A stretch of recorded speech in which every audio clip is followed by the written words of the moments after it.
Teşekkür ederim.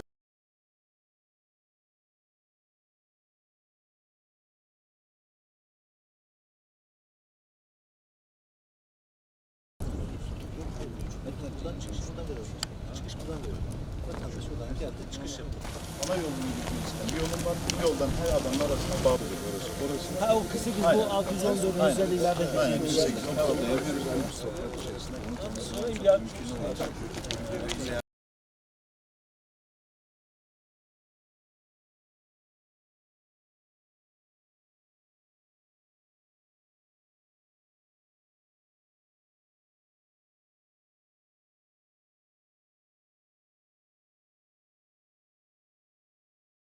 Altay Kışlası'nda sanayi amaçlı planladığımız yerdeyiz şu anda. Gördüğünüz gibi 714 tane iş yerinin imalatı bitmek üzere. Gördüğünüz gibi bir taraftan tamamen bitmiş olan dükkanlarımız, diğer taraftan inşaatı hala devam eden yapılarımız var.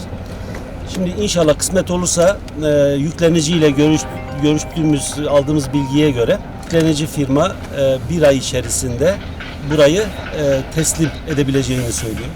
Tabii bizler de buranın altyapısını MASKİ Genel Müdürümüzle, MASKİ'mizle birlikte buranın altyapısını yapıyoruz.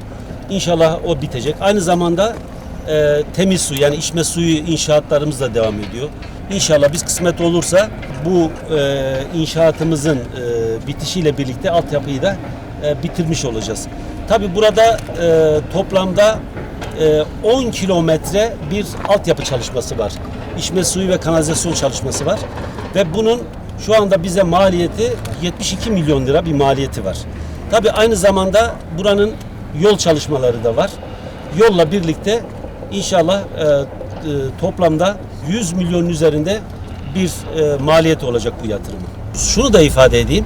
Sadece bu 714 tanenin inşaatından bahsediyoruz. Diğer sanayi planlamamız zaten biz Sanayi Bakanlığımızla bir görüşme yaptık geçen hafta. Bizim buradaki kümelenmelerimiz var. Mermerciler, mobilyacılar, hurdacılar, demirciler. Bunlarla ilgili bir kümelenmelerimiz var. İnşallah bu odalarımız ve kooperatiflerimizle birlikte bunların planlamalarını yapıyoruz.